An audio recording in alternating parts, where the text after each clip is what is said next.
আসসালামু আলাইকুম, সবাইকে শীতের শুভেচ্ছা। এটা ভিডিওটা কখন করতেছি সে এখন বলা যাবে না, এবং এটা যে কিসের মাংস সেটাও সাসপেন্সে থাক। এটা আপনারা কমেন্ট করে বলবেন যেটা কি রান্না করা হচ্ছে। মাংস বললাম এতটুকু থাক। এখন লবণ দিলাম, লবণের সাথে হলো ধনিয়া গুঁড়া। এখন দেব হলুদের গুঁড়া পরিমাণ মতো,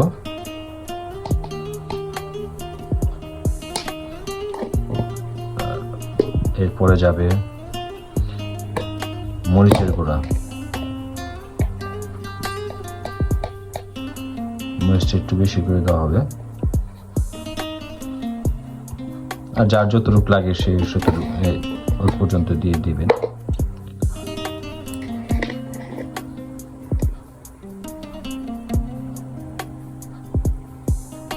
এটা হচ্ছে জিরা, গরম মশলা ফাঁকনি করা হয়েছে। এটার মধ্যে হইতেছে বিভিন্ন মশলার রেসিপি, সেটা হলো গোপন রেসিপি। গোপন কিছু মশলা আছে এটার মধ্যে, বিভিন্ন ধরনের বাদাম আর অন্যান্য কিছু আছে, সেটা এখনো এটা গোপন রেসিপি।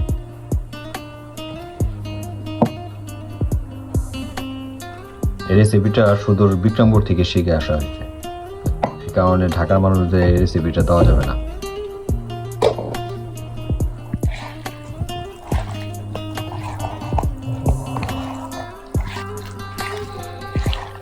এখন শুধু হাত দিয়ে সুন্দর করে মাখিয়ে নেওয়া হচ্ছে। এটা ম্যারিনেট করে করা হবে আর কি।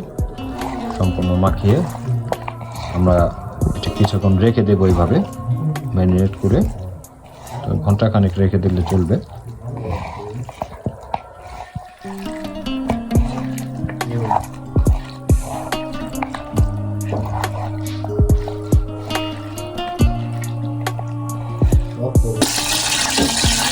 এখন দেখছেন অল্প তেল দেওয়া হয়েছে, তেল এবং দুইটা তেজপাতা, এবং আগে দেখাচ্ছিলাম যেটা আপনার ম্যারিনেট করা ছিল যে মাংসটা এখন দিয়ে দেবো।